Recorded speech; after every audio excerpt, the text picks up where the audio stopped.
welcome to Weekend Edition. I'm Krystal Paco, so glad you could join us.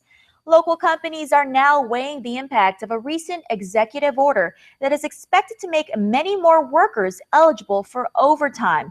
The change goes into effect December 1st, but the head of the local employers council urges businesses to start preparing as soon as possible. Nestor Lecanto reports. President Obama's order essentially doubles the standard salary level for overtime from $455 a week to $913. Employers Council Executive Director Andy Andrus. What's the potential impact of all this? Well, the DOL, Department of Labor, estimates that it will result in approximately 35% of all full-time salary workers being eligible for overtime based on the salary level alone. Andrus says situations will vary widely. Employers may respond by cutting hours, reducing headcount, or other changes to address increased labor costs. Look at positions that are currently exempt, functions they serve, the hours they work, and the salaries currently paid. For those paid less than the threshold, decide if you want to increase the pay to keep the exempt status. For those that are to be reclassified as non-exempt, decide if duties need to be reassigned and how to account for hours worked. The Labor Department estimates that workers will get an aggregate pay increase of $1.2 billion per year, but Andrus warns that changes could also result in certain morale issues. Some employees who were formerly exempt may not like the stigma of punching the clock or filling out timesheets and will feel that they've been demoted. There could be less distinction between managers and the staff if duties once performed by reclassified workers are reassigned to managers. And there may be a temptation to use independent contractors, which may present a whole different set of issues. For Guam's News Network, I'm Nestor Lecanto. Although it was supposed to be completed 2 months ago, it appears an economic impact study on the increase in the minimum wage won't be completed until possibly October. Guam Department of Labor Director Maria Connolly wrote to Vice Speaker BJ Cruz this week saying, although a request for a proposal for the study was issued on April 1st, nothing has been awarded just yet. She says DOL's adjusted timeline has an award date of June 20, instead with the estimated service start date by the end of this month. In a release, Vice Speaker BJ Cruz criticizes the government agencies assigned to complete the EIS, saying, quote, maybe if more people at Adelut made minimum wage, the government would work a little harder to do its job and get this EIS done, end quote. The last minimum wage was implemented at the beginning of 2015. In the meantime, Cruz recently had a public hearing on Bill 312 to raise the minimum wage again over the next 2 years. With the Festival Pacific Arts coming to a close, what happens next? Ken Kitanita has more.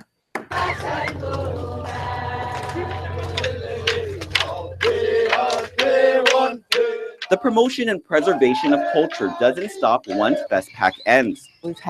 We've had everything from dances to storytelling, to weaving and other sorts of demonstrations, and we really want to keep that momentum going. And according to Governor Eddie Calvo's Director of Communications, Oya Nidaricle, several plans are already in place to use many of the facilities built for other purposes.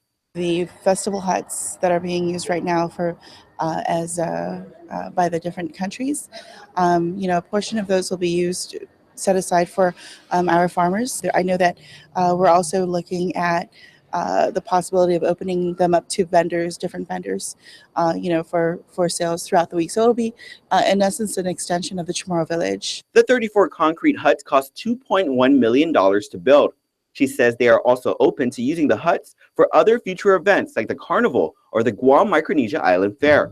As for the Paseo Stadium, she says it will be undergoing more renovations. Part of the contract is to fix up the stadium grounds, the ground itself, the field, and so we waited until after FestPac for that to happen because we want to make sure that it's ready for all those baseball games that's going to be coming up.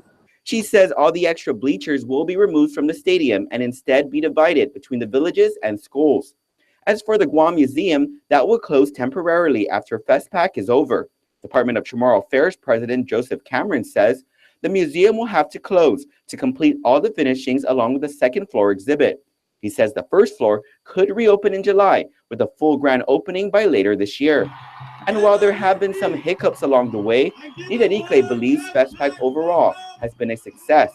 So is Guam ready or even capable of hosting another big event as grand as FestPac? I think, with the leadership we have in place and the group of people we have, really organizing this event, I would say bring it. She adds, with the Aloha State hosting FestPac 2020, the heads of delegation from Hawaii have asked some of the organizing committee members from Guam to act as advisors as they make their preparations. Reporting for Guam's News Network, I'm Ken Quintaniza. In DOE news, a funding shortfall affecting the implementation of the Secure Our Schools Act is no longer an issue. According to Superintendent John Fernandez, he wrote to Department of Administration Director Christine Belletto earlier this month concerned about the lack of funding available to support the program. My understanding was as of Tuesday of last week, they were able to finally transmit a check for around $350,000 to cover the invoices for Secure Our Schools. I'm happy that they're working together, working with Director Belletto to make sure that that this very vital initiative is not interrupted. Belletto assured him funding would be prioritized for the act, which provides for the installation of security equipment at 36 Guam public schools. Summer school officially begins on Tuesday. The elementary and middle school programs are designed to supplement instruction during the regular school year and provide additional support to struggling students or students who would like to spend additional time working on specific skills. The high school program, meanwhile, is designed for credit recovery for students lacking credits to graduate or be on track to graduate. Busing along with breakfast will be provided for all participants. For more information, call 300-1635 or 300-1254. It's a first for the Guam Guard. 500 soldiers will leave this weekend to participate in training with the 29th Infantry Brigade out of Hawaii at Camp Rogers in Northern California. Commander for the 1st Battalion, 294th Infantry Regiment, Lieutenant Colonel Romeo Delphin. Weapons qualifications on a wide variety of ranges, and then just leader type training that will get the soldiers for advanced level training. As an Army, we always have to be ready in the event the President or the Governor needs us. And so we go to these training events in order to better prepare us for any type of contingency operation. The soldiers will return to Guam at the end of the month. The Guam Visitors Bureau and PHR Ken Micronesia donated a total of $11,000 toward Kumamoto earthquake relief efforts in Japan. You may recall that a series of earthquakes, including a 7.0 magnitude main shock, devastated the city of Kumamoto back in April. 49 people died and 3,000 were injured. GVB and PHR Ken Micronesia said the donation attests to the long-standing relationship between Guam and the people of Japan.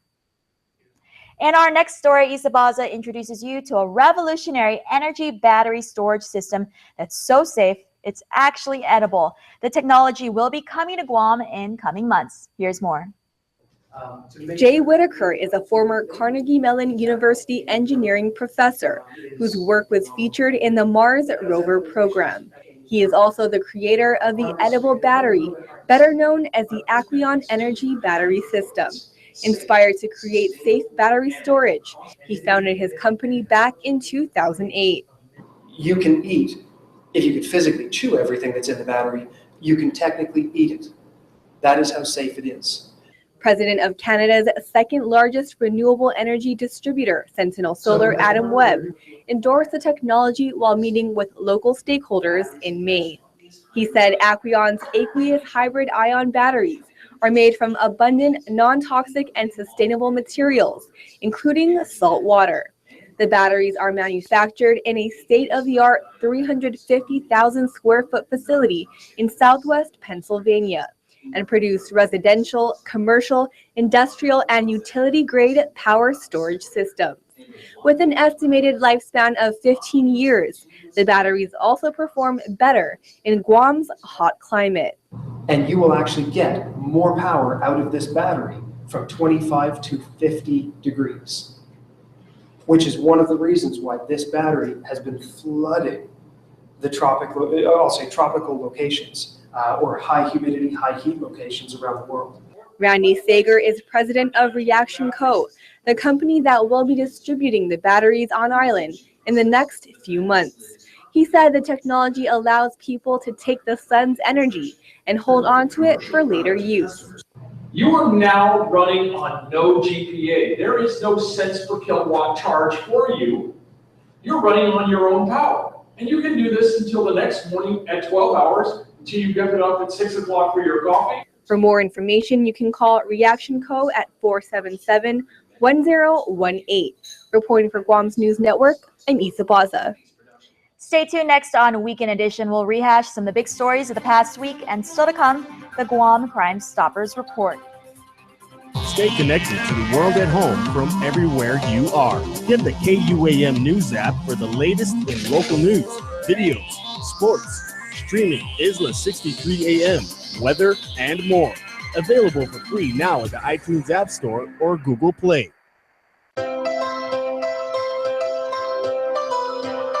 When we face an uncertain path, when we struggle with life's challenges, and when the unexpected happens, it's a beautiful day. We rely on the people we trust, It's a beautiful, who we can always count on, beautiful day. and the ones who give us the most care throughout the years. Rely on Calvo's Select Care to give you the comfort and security you need It's a beautiful day. wherever you are. Calvo's Select Care, healthcare that's always there for you.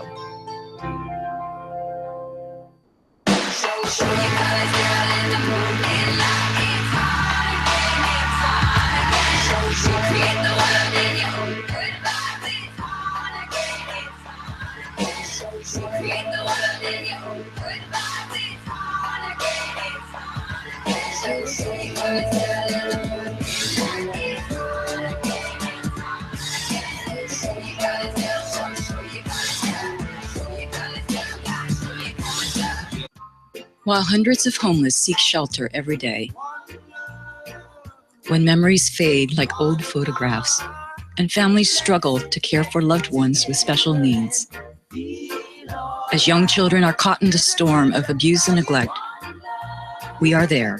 For over 30 years, we have helped Guam's victims of life when there was nowhere else to turn. You can help too by giving $1 a month. God bless you. Tourism, it's Guam's #1 industry. And if you look around, you'll see how it's working for all of us. The money we make from tourism goes into projects that keep our island beautiful. From all our major roadways to our village streets, from our historic parks to our pools and beaches. Tourism works. Tourism works. Tourism works. Tourism works for me. Brought to you by GVB, Sidulis Maasi, for making Guam the best place to live, work, and visit. Hot summer cool deals only at Triple J Auto Group. Receive a free $500 Kmart gift certificate with every purchase, just in time for summer spending. Get unbelievable deals on remaining 2015 and all new shipments of 2016 models. Hondas, Acuras, Fords, Mazdas, Lincolns, Volvos, Kias, and used cars. New cars as low as $98 per paycheck and used cars as low as $85 per paycheck. Get pre-approved instantly at carsguam.com. Trade-ins welcome. Some conditions apply. See dealer for details. Triple J Auto Group. Customers first.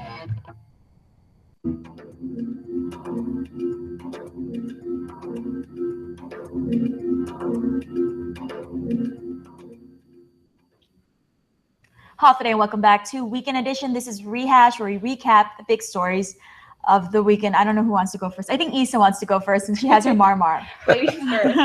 All right, well, my story this week was Good news for the hospital, as Governor Eddie Calvo said in the coming weeks, he'll be submitting to the legislature the draft consolidated report by the Hospital Management Advisory Team. So they've been working on this since last year, so many months now, and it has 30 different initiatives that will help cut costs for the hospital, increase revenue, and fill this huge gap, tens of millions of dollars every year between the hospital's revenues and expenditures. So we'll have more on that in the coming weeks. And also, I just want to say the Festival of Pacific Arts was an amazing experience. I'm so sad to see it go. And so good thing for us, we have all those video archives, and so I'm sure you guys all had a good time too. Speaking of FestPac, I went to a human rights forum this week, and at first you don't think human rights, FestPac, Festival of Pacific Arts, they don't go in together, but they had this was for the first time they had a panel where the whole thing was about human rights. They've had some discussion about it before, and I was speaking with Julian Uggan, who was behind this. His human rights law firm, Blue Ocean Law, together with West Care Pacific, coordinate this. And he was saying that human rights is so important because it protects the space for culture and arts to flourish. So it was really interesting to hear a lot of the other islands, like the Marshall Islands and Papua New Guinea, talk about some of the human rights issues that are affecting their islands that also could affect Guam. And, they talked about self-determination, of course. And then he talked about deep sea mining. And they said that this could transform our coastal communities and displace people from their islands. They also talked about, what was the other one? Climate change. And they were saying that this could risk the ocean swallowing these islands. And if they swallow the islands, they'll lose thousands of years of culture. So this, like I said, this was the first time they featured this at a FestPac, and they're going to be putting out a report of all their findings and discussions. Nestor? Well, the interesting story that I did this week was the fact that GTA and Telkom Indonesia, which is Indonesia's largest telecom company, had a deal about a year ago. They announced it that they were going to merge. Actually, Telkom Indonesia was going to purchase GTA's operations on Guam. But they announced that that deal is off, and they weren't specific about it, but they said that the regulatory process on the federal level was taking too long, and that they didn't see, quote unquote, a clear path to a successful conclusion. So that deal that they've been working on for a year now is no longer on the table, but they did leave a little bit of a crack open to the door and said if conditions change and they see some kind of movement on the federal regulatory level, that perhaps they can revisit it. But as of now, that deal is done, is over. Thanks so much, Nestor. He's our business buff. And turning to my side of the news, I cover crime news. And most recently, the Archdiocese controversy, a lot of developments out of that story this week. We saw a second victim emerge. Doris Conception alleges her son, Sonny, was sexually molested by the Archbishop Aparon, who was then a priest at Mount Carmel Church, maybe almost 40 years ago. But Sonny had passed away 11 years ago, and in his deathbed, he told his mother, "Mom, Priest Aparon molested me." And so that's the second victim to surface, and KUAM understands there may be more victims to surface in the coming weeks. Also, the Archdiocese has released a press release this week relative to the allegations made by Deacon Steve Martinez. Deacon Steve Martinez, if you may remember, he was the Sexual Abuse Response Coordinator, also known as the SARC, for the Archdiocese. So he kind of gave us media an idea of how the church handles investigations, how they deal with the allegations. And it turns out it's the Archbishop, according to the church policy, that has the final say on what gets investigated. And so when he was the SARC, he was trying to address this policy. And instead of addressing the policy, they had dismissed him as the SARC. And so on Friday, the Archdiocese of Agana actually fired back and called out Martinez making lies. And they also called out blogger Tim Rohr. You might know him from his blog, Jungle Watch. And so he's kind of a self-proclaimed watchdog for the Catholic community. And the Archdiocese alleges that he actually had a part in that seminary deal. So if you're hearing that the seminary no longer belongs to the Archdiocese of Agana, they're alleging that Tim Rohr actually was supposed to be a real estate mediator for the deal.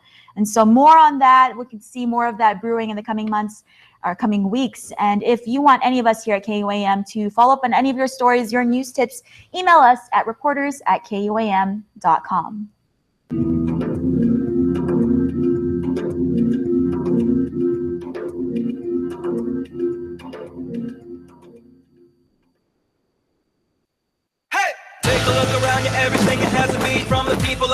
to the walls of concrete. There's a rhythm, there's a flow, there's a stop, there's a go. If you never paid attention, then maybe you didn't know. Everything is moving to a relative time. You can always count it out. There's a reason and a rhyme. You will make me feel alive like the music's so sweet. So get up your seat, just feel the beat.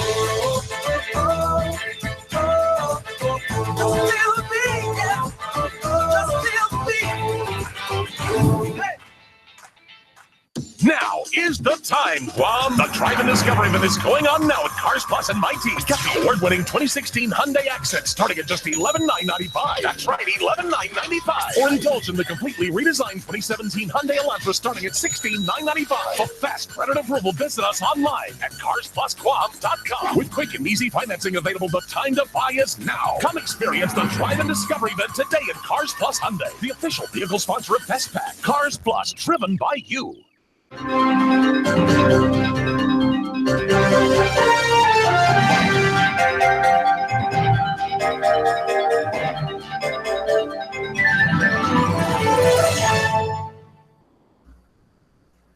Advances in technique and medications used to prevent dental pain have shattered the myth that a dental visit is something to fear. Even the dreaded root canal or wisdom tooth extraction. Swabbing or spraying a topical numbing agent on before the injection and using different techniques and anesthetics can create a relatively comfortable or pain-free injection. Injections are often the most feared procedure. Some patients don't like the sounds or the vibrations of decay removal. If you're still nervous or you gag easy, despite these techniques, very safe oral medicines can be taken before your dental appointment to eliminate all fears, or some clinics use nitrous oxide gas. Pain relievers can easily be prescribed to eliminate mild to severe dental discomfort after any visit. For your helpful dental minute, I'm Dr. Kenny Bourgeois of Paradise Smiles. We shall never know all the good that a simple smile can do.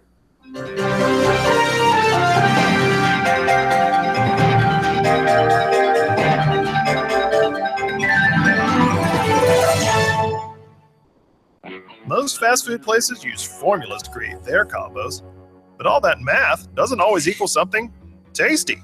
At my place, you can get a mouth-watering sourdough bacon ranch combo. A full-size beef patty, bacon, and creamy ranch sauce on toasted sourdough bread, plus hot and salty fries and a drink for just $4.99. Because flavor always beats formulas. Sourdough bacon ranch combo, just $4.99 for a limited time. Combo's done my way. This is what precision looks like, helping you see what's hard to see, thanks to Terrain Denali's Side Blind Zone Alert that uses radar to watch your blind spots. So it's true, Mom does have eyes in the back of her head. The new, meticulously crafted 2016 Terrain Denali. From GMC, this is the precision of professional grade. Visit AutoSpot GMC today for great offers. We are your GMC dealer of Guam. It's a portion of the show where we tell you how you can be a good citizen of Guam, a responsible islander, and keep our community safe. And who better to bring us in than Officer Paul Tapao with GPD. And Officer Tapao, kind of apropos, because Police Week is coming up. And that's when we all celebrate the very fine work that you and your brothers and sisters in blue do for us. Yeah, absolutely. You know, with the spirit of Police Week, which was enacted in 1962 by the Joint Resolution of Congress, and of course, President Kennedy at the time, they had declared May 15th as Peace Memorial Day for every police officer who had paid the ultimate sacrifice. So in honoring that, this past May 15th, the Guam Police Department held a simple candlelight vigil just for that day, because we had to make adjustments with the FestPack. And what we actually did was we adjusted our Police Week by moving it back after FestPack. So that day symbolized the sacrifice and paying tribute to our officers who paid the ultimate sacrifice in the line of duty. And we're gonna kick off our Police Week festivities starting this with the Friday resolution signing and the proclamation signing by the governor, and it's going to continue on to next week. Sunday again is our memorial ride. Now the ride is going to consist of pretty much majority of our motorcycle clubs on Guam, and we're going to pay tribute to our fallen officers of Guam by riding around the island and making a pit stop in 2 months. So it's going to be pretty interesting from there on. Now, I've been very privileged to cover a couple of those the fallen officers ceremonies. They're very, very solemn, but they're very, very dignified too. And it's a right way to say, you know, thank you and honor those brave Guamanians who, you know, like you said, you know, they went above and beyond the line of duty, and they cost them their lives. But yeah, they did so with the job at heart. Yeah, absolutely. You know, I mean, people think it's just a job. We time in and we time out. You know, when we go in as a supervisor, we tell our guys, man, you never know when you're going to go home. You don't know what time you're going to go home, and you're lucky if you do go home. And take that into consideration and take that into heart that you actually made it home. And on next week, Wednesday, we're going to actually have the full ceremony in honoring, again, our fallen officers that paid the ultimate sacrifice, not just police officers, but other agencies. So this is from 3 to 5 this coming Wednesday down at the Agania Memorial, right next to the Agania Precinct. Mm. So we want to invite the community to come on out and, you know, and help us celebrate our Police Week. Now, as part of Police Week, you know, making sure that, you know, Guam has a strong connection with its police force is part of that too, you know, like you were just saying, making sure that the community understands the extent of the commitment that you have to have as a Guam police officer, and, you know, possibly even saying, because a lot of people say, hey, I'd like to, you know, be a police officer. Either, you know, I think it's an exciting job. I think it might be, you know, like fun. I want to do so for my community, but just making sure they know that, hey, this is what we require of you. Yeah. If you want to be part of our cadre, this is what we need you. And, you know, we're not taking anything less. Yeah, absolutely. Monday, June 6th, we're going to have the Executive Day. And this Executive Day is going to, our invitees of the Chief of Police, and they're going to go around and they're going to actually see what we have to endure as police officers. How do we handle close quarter combats? We're actually going to get these executives to actually shoot, fire, go down range. We're going to actually have them do speed enforcement with our highway patrol officers. So you're going to actually be walking in the boots with our police officers for this particular day. And we invite the community, come on down, you know, come down and check out what we have to offer. We're going to have a static display on June 11th and Saturday at the Agania Shopping Center. You're going to see our SWAT officers. You're going to visit, and you're going to see some of the equipment, some of the tools that we use to help keep this island safe. So we want to invite the community, come on out and help us celebrate our Police Week. Now, very generically, what is GPD looking for if people want to become a member of the Guam Police Department? Like, what do you look for in terms of character, in terms of, you know, the kind of person, and, you know, like, aside from, you know, the commitment they're going to have to make and the training they go through and everything like that, what makes a good member of GPD? Man, what makes a good member of the Guam Police Department is somebody who has a good character. And you hit it in the head. You know, we look at the character. Are you able to make that right choice? Are you able to make that right decision? Not just for yourself, but also for the victims that do call out for your help, that do reach out and ask for your service. Are you able to, or do you have that character to say, this is my job, I have to fulfill it, I have to go above and beyond? And that's what we're looking for. That's what we demand, and that's what we ask of that individual person. Do you have the right character? Well, we look forward to covering that for you, because Police Week, it's always an amazing time. Like I said, there's so many ceremonies that you guys do. There's so much information that you pass on to us as civilians. So, you know, we'll see you then. Yeah, absolutely. Thank you again. And I would like to take this time to recognize our Police Officer of the Year, PO1, Police Officer 1, Jimmy Maglonia. And of course, our Civilian Employee of the Year, Ms. Audrey Rios, who works up at the Domestic Assault Response Team. Congratulations to those two. All right, congratulations. Very fine work. And thank you for what you do. Thank you for having us again. All right, please stay tuned, everybody. We are back right after this. Ruby Tuesday now gives you more for lunch. Endless trips to the Fresh Garden Bar, plus add-ons, mini combinations, and even new meal options. It's the new lunchtime menu, available Monday to Friday until 2 p.m., only at Ruby Tuesday. Guam's auto appearance specialist, Elegant Reflections, has been providing the automotive industry with professional detailing and car care products at its highest quality, from complete detailing, full interior detailing, exterior detailing, headlamp restoration, hand washing, seat and carpet shampoo, engine degreasing, undercarriage cleaning, paint sealant, fabric protection, paint oxidation removal, and so much more. Visit us at our new location. Call 646-5555 for an appointment. Elegant Reflections, Guam's auto appearance specialist, over 20 years of experience. Ruby Tuesday now gives you more for lunch. Endless trips to the Fresh Garden Bar, plus add-ons, mini combinations, and even new meal options. It's the new lunchtime menu, available Monday to Friday until 2 p.m., only at Ruby Tuesday. Now is the time, Guam. The Drive and Discovery event is going on now at Cars Plus and Mighty. Get the award-winning 2016 Hyundai Accent starting at just $11,995. That's right, $11,995. Or indulge in the completely redesigned 2017 Hyundai Elantra starting at $16,995. For fast credit approval, visit us online at carsplusguam.com. With quick and easy financing available, the time to buy is now. Come experience the Drive and Discovery event today at Cars Plus Hyundai, the official vehicle sponsor of Fest Pack. Cars Plus, driven by you. And before we close out the news tonight, here's our latest round of birthday shout-outs from the Cold Stone Creamery Birthday Club. Turning 9, happy birthday to you, Connor Jutidella. Happy birthday, Cecilia, Rose, Isabella, Borja. Happy 8th birthday, we love you so much, Mama, brother Justin, Grams, and Grams. And last but not least, happy birthday, Jake Matua Masca. Remember, you can be a part of the Cold Stone Creamery Birthday Club by registering online on KUAM.com. Make sure to include with your photo your name and birth date. That's all the time we have from all of us here at Guam's News Network. Thanks for watching and have a safe weekend. Viva Fest Pack! Closed captioning is brought to you by IT&E Life in Motion.